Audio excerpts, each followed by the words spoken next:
9장의 이 말씀은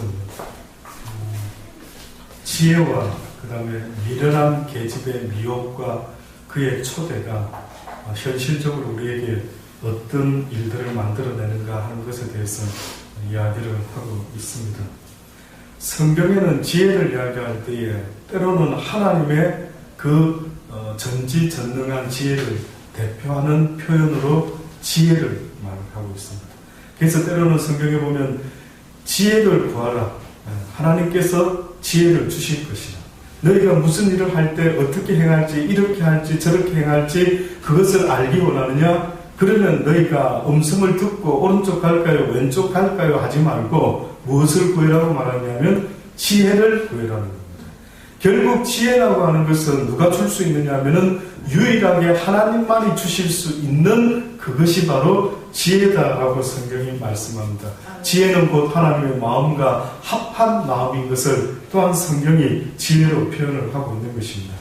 그 지혜가 그 집을 짓고 일곱 기둥을 다듬고 짐승을 잡으며 포도주를 혼합하여 상을 갖추고 그 여종을 보내어 성중 높은 곳에서 불러 이르기를 무릇 어리석은 자는 이르러 돌이키라. 또 지혜 없는 자에게 이르기를 너는 와서 내 식물을 먹으며 내 혼합한 포도주를 마시고 어리석음을 버리고 생명을 얻으라. 명철의 길을 행하라 하느니라.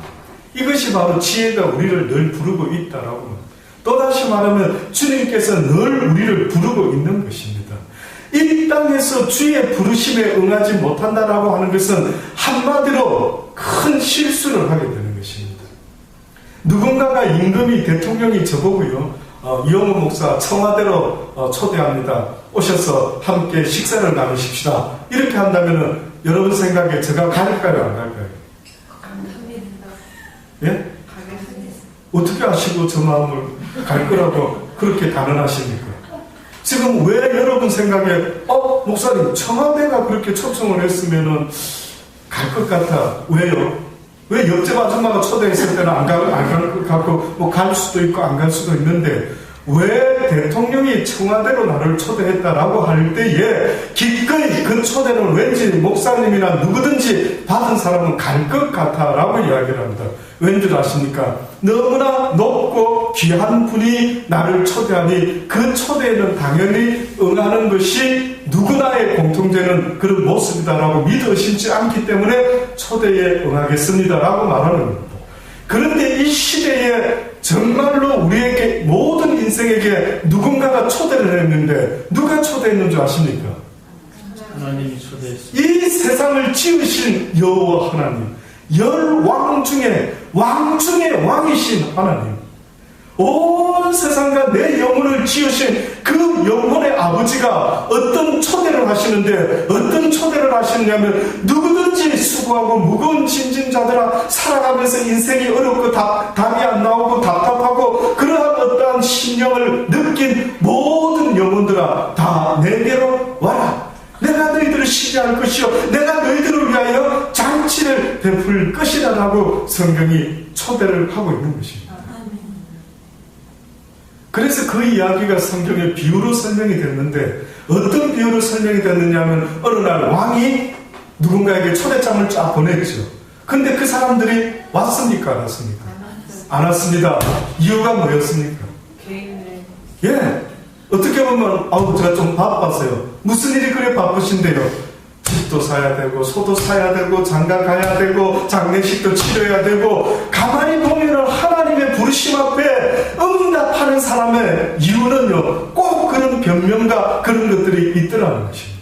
지금도 어떻게 보면 하나님께서 내게 와라 내게 와라 교회로 오라 라고 부르는데도 불구하고 아직도 어떤 이유 속에 주님께 나가지 못하는 그들이 얼마나 불쌍한지 아십니까?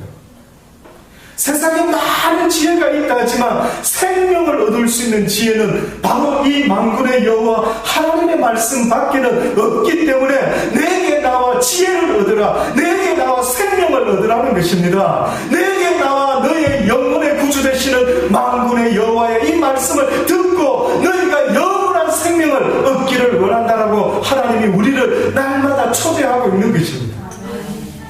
날마다 초대하고 있는 것입니다. 어느 날 빌립이라는 집사가 있었습니다.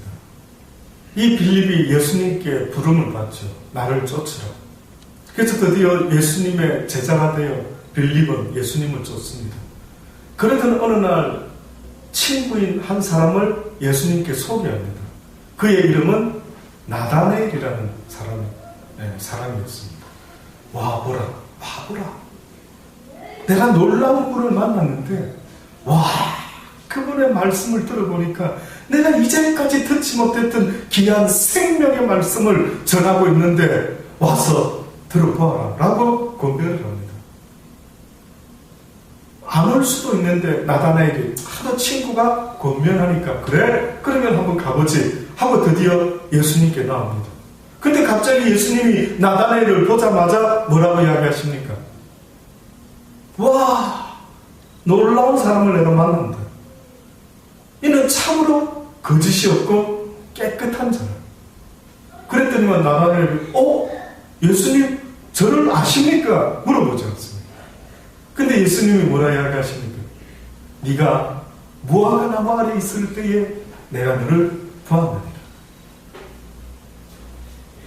아마 성경을 잘 이해 못하시는 분은 무화과 아래서 뭐 했을까?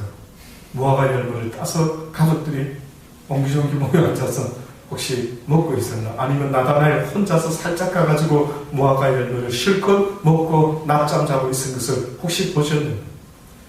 무화과 열매를 따먹기 위해서 간 것이 아니고요. 이스라엘 백성들은 그런 그늘진 나무 밑에서요. 그들이 하나님 앞에 기도하기도 하고 때로는 하나님 앞에서 말씀을 묵상하며 지내는 그런 장소가 바로 무화과 나무 아래였던 것입니다. 그러니 깨끗한 자라. 그는 늘 하나님을 기억하고 하나님 앞에서 바로 살아보려고 늘 애를 쓰는 그 심령을 하나님이 보시고는 뭐라고 평가를 해주셨냐면 보라, 그 마음이 참으로 어떻다고? 깨끗하다. 이스라엘 백성들 가운데 이와 같이 깨끗한 자를 내가 참 쉽게 만나지 못했는데 그의 마음이 참으로 깨끗하다라고 말하는 것입니다. 어떻게 보면 다윗의 마음이 하나님의 마음에 합한 자였다라고 말하는데 뜻밖에도 어떤 자의 마음을 예수님이 평가하셨는데 그의 마음이 참으로 깨끗하다라고 그렇게 말씀을 한 겁니다. 저는 여러분의 마음이 깨끗하기를 바랍니다. 하나님을 찾는 자의 마음, 하나님을 갈망하는 자의 마음, 하나님께 귀를 기울이는 자의 그 마음이라는 것은 바로 깨끗한 자의 모습이라고 예수님이 인정하고 있는 것입니다. 저는 여러분이 세상에 많은 것들을 찾기는 하겠지만은 짐승 가운데 하이에나 아시지요? 하이에나. 주로 하이에나는 죽은 짐승도 마다하지 않고 누가 사자가 먹다 버린 짐승이든 뭐든 하여튼 먹을 아주 쓰레기 같은 걸 할지라도 먹을 것만 있으면 찾아 돌아다니면서 그렇게 먹어 치우는 짐승이 하이에나라는 짐승이 있답니다. 하나님이 어떻게 보면 우리에게 뭘 말씀하고 있는 것입니까? 나는 너희들의 인생이 깨끗한 것을 찾는 자들이 되기 원한다. 너희들이 찾아야 될 것은 생명을 찾기를 원한다라고 말씀하고 있는 것입니다. 많은 사람들이 아름다운 장소를 찾기도 하고 그저 휴일만 되면은 그저 연휴만 되면은 온 나라가 아름다운 곳을 찾아서 쉬고 싶어서 찾아다니지 않습니까? 그런데 여러분 혹시 한번 내 일생에 있어서 내 영혼의 안식처가 될 곳이 어디 있는가? 내 영혼에 심어도 될 곳이 어디 있는가? 정말 내 영혼이 어떻게 하면 쉴 수가 있지? 라고 한번 생각하시면서 누가 내 영혼을 좀 쉬게 할 수 있을까? 어떤 진리의 말씀이 나의 영혼을 왜 살아가는지, 내 인생이 무엇 때문에 살고 있어야 되는지를 좀 확연하게 속 시원하게 말해줄 수 있는 생명의 진리의 말씀이 어디는 없는가라고 혹시나 간절히 기대하며 찾아보신 적이 있습니까? 참 찾아보신 적이 있습니까? 하나님을 찾는 자, 곧 목마른 사슴이 시냇물을 찾듯이요, 메마른 영혼이 하나님을 찾는 그 찾는 자에게는 하나님이 공통적으로 어떠한 약속을 하셨느냐 하면은 누구든지 목마른 사슴처럼 나를 찾는 자는 어떻게 할 것이냐? 내가 만나 줄 것이다. 그러면은 누군가가 이럽니다. 목사님, 저는 이 말씀이 잘 이해가 안 되는데, 저도 엄청 찾았는데 왜 저한테는 만나주지 않습니까? 자, 그럼 여러분에게 질문하겠습니다. 1번, 하나님이 뻥치셨다. 2번, 그 사람이 문제가 있는 것 같다. 3번, 잘 모르겠다. 여러분은 그런 사람이 그렇게 말하면은 여러분 생각하기에는 누가 잘못된 것 같습니다. 하나님일까요? 아니면 그 사람일까요? 그 사람. 그 사람이 잘못됐지. 또다시 이해를 시켜드리기 원합니다. 누군가가 여러분을 사랑한답니다. 근데 여러분이 그 사랑을 느끼지 못하면 누군가에게 누가 나를 엄청 좋아하고 사랑한대요, 이렇게 말할 수 있습니까? 없습니까? 그런데 그 사람이 하는 말이 이렇게 말합니다. 와, 나는 그 사람 엄청 사랑했는데 그 사람은 내가 자기를 사랑 안 했다고 그러네? 어떻게 그런 말을 할 수가 있어? 자, 누가 틀렸습니까?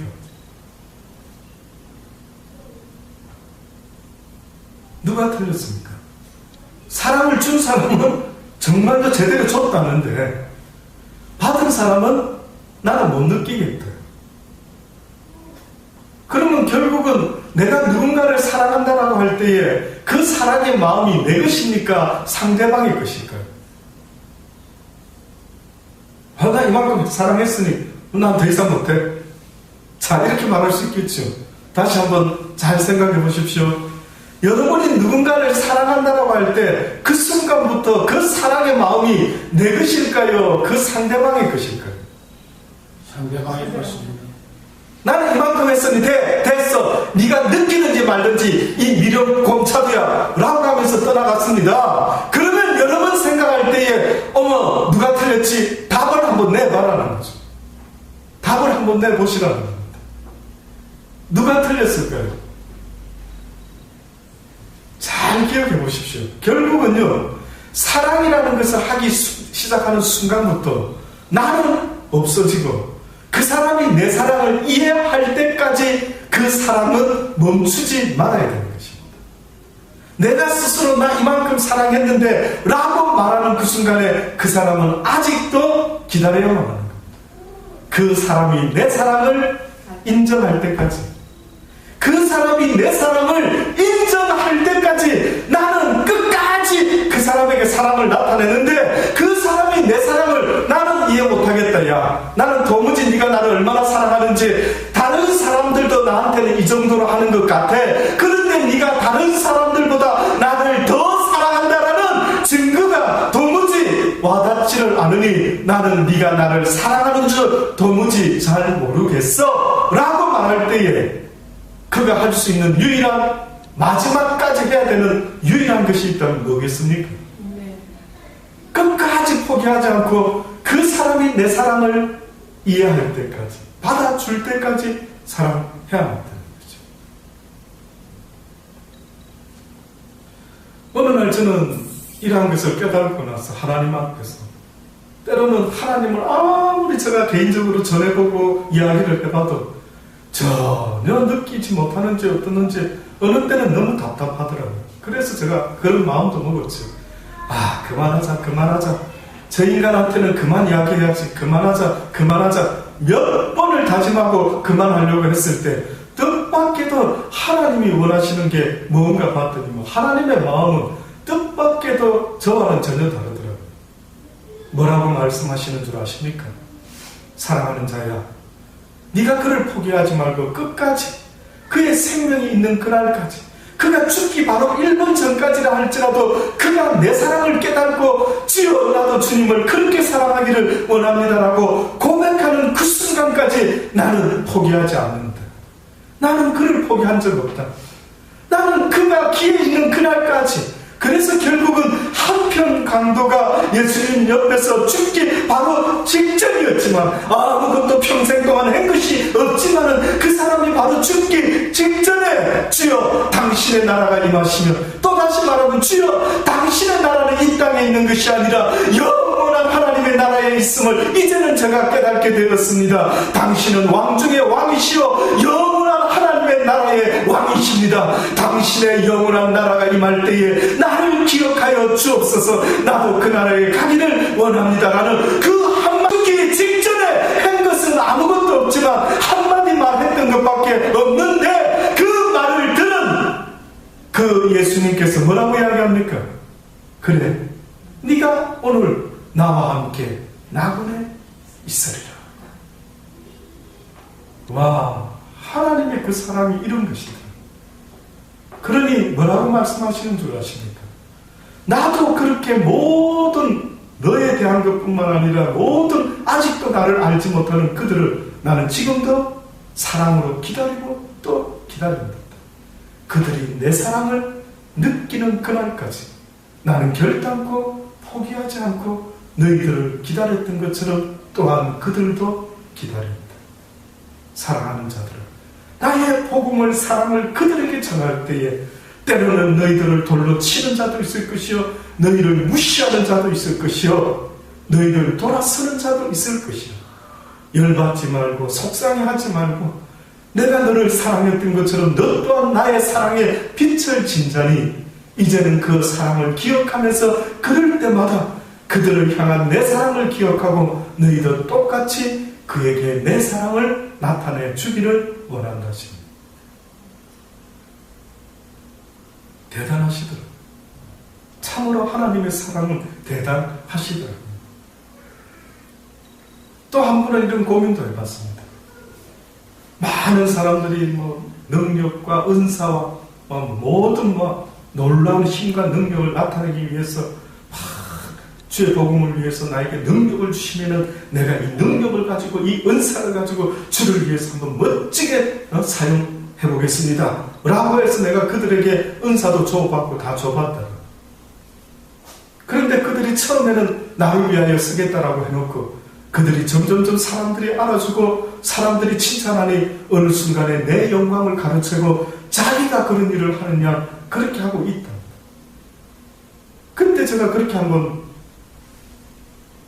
마음속으로 여쭤봤습니다. 주님, 그러면 그 은사를 뺏어가시면 되지 않겠습니까? 그럼 정신 차리지 않을까요? 근데 뜻밖의 뭐라고 하시냐면 한 번 준 내 사랑, 내 은혜는 다시 거두지 않는다. 너희들은 줬다가 네 마음에 안 들면 뺏어가겠지만 나 여호와의 안타까운 약점이 있다는 것은 내가 그들에게 베푼 은혜를 그들이 언젠가 다시 깨닫고 돌아오는 그날까지 내가 그것을 뺏어가는 것이 아니라 내가 또한 기다리고 또 기다린다. 그러나 잊지 말아라. 그러한 그들의 은사를 통해서도 그들의 배를 채우기 위한 그 은사를 통해서도 나의 뜻은 이루어져 가니 네가 너무 낙심하고 실망하지 말아라.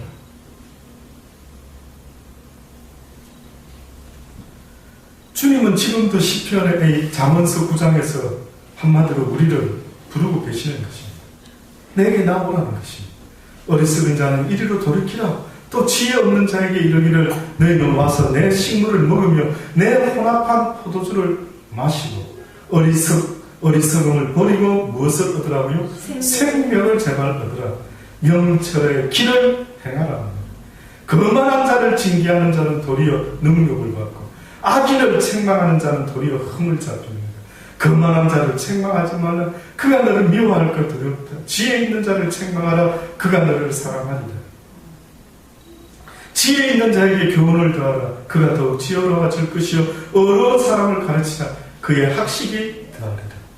그러면 여러분 생각할 때 누가 거만한 자고 누가 지혜로운 자고 누구에게 내가 징계를 하고 누구에게 책망을 주면서 더욱더 지혜롭고 더욱더 어려운 사람으로 만들어내려고 한다면 누구한테 해야 됩니까? 그 사람이 누군데요 도대체? 내가 누구를 구별할 수 있는데요? 어떤 사람이 내 말을 하면은 지혜롭게 들을까? 어떻게 아는데요? 어떤 자를 말하는 것 같습니까? 하나님의 말씀을 듣기를 사모하는 자를 말하는 것입니다. 듣기를 원치 않는 자에게는 하지 마라. 괜히 말했다가는 네가 더 핍박을 당할 수가 있다.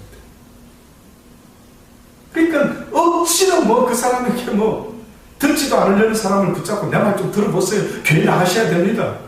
술 먹고 있는데 가가지고 교회 나가셔야 됩니다. 만약에 그런 분위기 속에서 하나님을 이야기한다고 자칫하면 어떻다고요? 문제가 생깁니다. 그러니 오히려 그 무엇인가를 붙잡기를 갈망하고 뭔가 지금 이게 아닌데 내 인생은 이렇게 끝날 수가 없는데 그게 무엇이지? 무엇을 내가 모르고 살아가는 것이지? 내가 알아야 될 게 무엇이지? 내가 이 땅에서 태어나서 한 번은 배워야 되는 진리가 도대체 무엇이 있을까? 라는 그러한 갈망하는 자에게 하나님께서는 전하라고 말씀하는 것입니다. 여호와를 경외하는 것이 지혜의 근본이요 거룩하신 자를 아는 것이 명철이니라. 이건 잠언서의 주제입니다.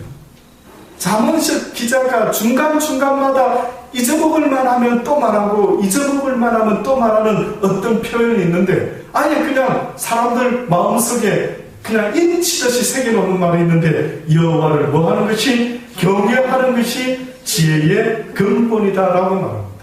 결국은 지혜를 얻으라 생명을 너희들에게 줄 수가 있는 이 생명의 지혜를 얻는 것인데 이것은 아무나에게 얻어지는 것이 아니라 여호와를 경외하기 시작하면서부터 결국은 그 생명을 지혜를 얻게 된다. 여호와를 경외하는 마음이 없이는 안 된다. 저는 여러분이 살면서 정말 두렵고 떨리는 어떠한 것이 있다면 그것이 하나님의 은혜 아래서 하나님이 되기를 바랍니다. 하나님이 되기를 바랍니다. 오죽했으면 성경이 뭐라고 말합니까? 너희의 육을 죽이는 자를 두려워하지 말고 너희의 영과 육을 함께 지옥불에 던져놓을 수 있는 권능을 가진 그를 두려워해라.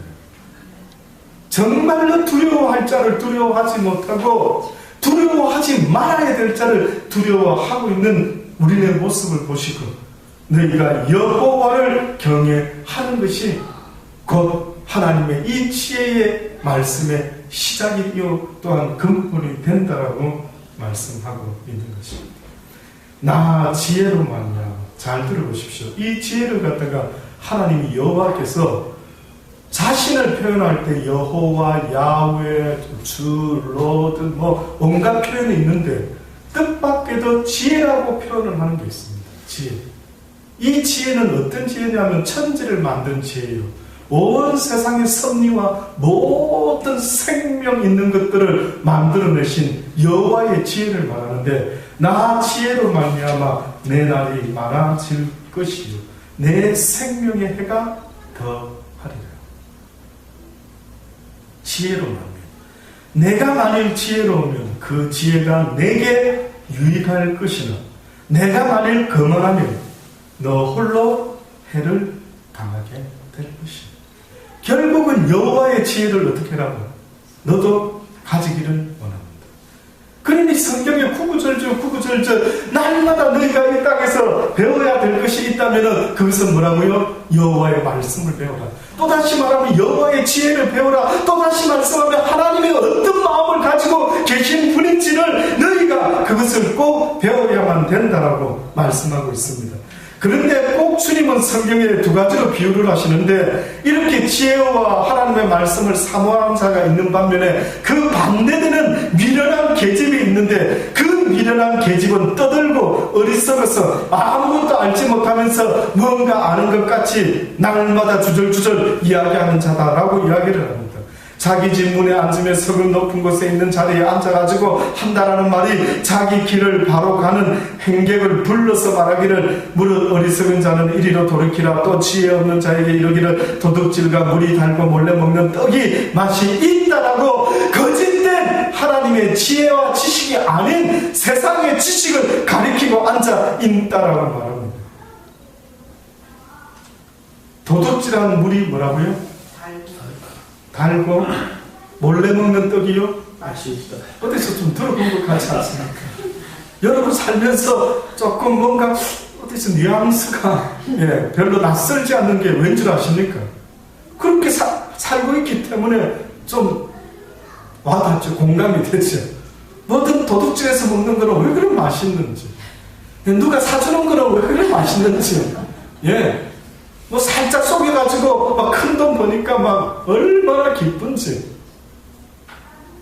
수고를 덜하고 뭔가 큰 대가를 얻는 그 심리와 그 마음이 얼마나 기쁜지 잠언서 기자도 그걸 너무나 잘 알고, 세상의 지혜라는 것은 기껏 이런 식이다.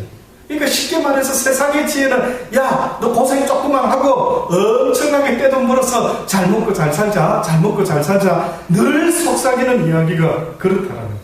그러면서 나쁜 짓인 줄 알면서도, 야, 눈 한 번만 찔끔 감으면은 그 다음에 맛있는 음식이 나타나는 것 아니겠니? 그러니 도둑질한 물이 사실은 더 달아. 몰래 먹는 듯이 떡이 더 달콤하단다. 이러면서 세상의 지혜는 지금도 우리를 그렇게 속삭이고 있는 것입니다. 세상의 이야기 들어보십시오. 전부 다가 막 눈찔끔 갖고 요번 일만 한탕 쏘기면은 큰 돈 벌 수 있어. 저는 얼마 전 뉴스에 그 상어 지느러미 싹스핀을 갖다가 뭐에 담갔답니까? 양잿물에 담갔. 고급 식당에 엄청 달려나갔다. 물론 가난한 사람은 그 뉴스를 볼 땐 속으로 흐뭇해하면서, 그래, 나는 그 좋은 레스토랑에 한 번도 간 적이 없으니 나는 결코 그 상어 지느러미를 먹지 않았겠지 라고 하면서 오히려 속으로 은근히 뭐 좋아하는 사람도 있을 수 있겠지만, 상상을 해보십시오. 세상에, 저는 어렸을 때 양잿물은요, 어디 쓰는 겁니까, 여러분? 양잿물 기억나십니까? 빨래할 때나 무슨 어디 냄비나 이 때가 막 독이 안 빠지는 거, 아주 늘어붙은 거, 이런 거 빼내는 거나, 아니면 인생이 너무 힘들어서 시골에 할머니들이, 뭐 할아버지가, 아줌마가, 누군가가 그냥 양잿물 먹고 그냥 팍 죽어버리다, 뭐 이런 이야기 할 때에 저는 양잿물을 들어봤습니다. 그런데 세상에 상어 지느러미를 양잿물에 쟁여놓으면은 은근히 무게가 더 나가가지고 그게 비싼 값에 조금 더 돈을 받는다. 그 무슨 소리를 들은 겁니까? 그 상어 지느러미 생산자가 무슨 소리를 들었겠습니까? 야, 사람 서서히 표 안 나, 당장은 표 안 나. 그러니까 이거 먹으면은 뭐 잘 몰라. 돈 좀 더 벌 수 있지 않아? 그러니까 돈 조금 더 벌기 위해서 이렇게 해도 괜찮은 거예요. 세상이 말하는 이 어리석은 지혜라는 것은 사람을 죽이는 지혜다라고 그렇게 말하고 있는 것입니다. 저는 옛날 초대교회 크리스찬들이 이럴 때마다 생각이 나더라고요. 초대교회 크리스찬들은 크리스찬이 아닌 사람과 어떻게 구별이 되는 줄 아십니까?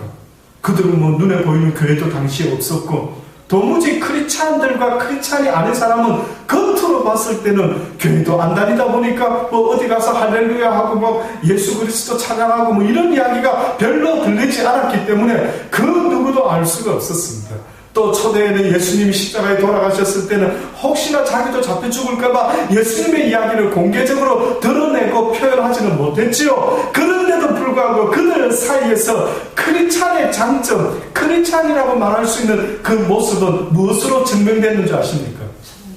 정직으로 증명이 됩니다. 정직함. 저 집 가게 크리스찬이래. 그럼 믿을 수 있겠네. 그 사람 하나님 예수님 믿는데 그러면 믿을 수 있겠네. 그 정직이 그 시대의 크리스찬의 상징이었던 것이. 이 미련한 계집이 이 세상의 악한 사단이다. 날마다 하나님의 사람들을 속이려고 그렇게 세상적인 이야기를 계속해서 속삭이고 있다라고 말씀하고 있는 것입니다. 저는 하나님의 길을 가는 여러분들이 때로는 어렵고 힘들 때에 이 사단의 이야기가 달콤하게 들릴 때도 분명히 올 수도 있다고 생각합니다. 아담과 하와에게, 특히 하와에게 뭐라고 말합니까? 그전에는 먹어서는 안 되는 하나님의 말씀이 있었건만은 사단이는 계속해서 뭐라고 그를 꼬드깁니까? 먹어도 돼. 좋은 일 있을 거야. 좋은 일 있을 거야. 하나님처럼 될 거야. 하나님처럼 될 거야. 정말로 괜찮아질 거야. 이제는 하나님 도움 없이도 네가 혼자서 먹고 살아갈 수 있게 조금도 부족하지 않을 거야. 한번 먹어봐 했더니만 어느 순간에 계속 그런 세상 이야기를 주워듣고 앉아있다 보니까 하나님이 절대 따먹지 말라는 그 선악과를 볼 때 처음에는 뭐라고 느꼈을까? 징그러워. 가까이에 가는 것도, 쳐다보는 것조차도 두려웠을 것입니다.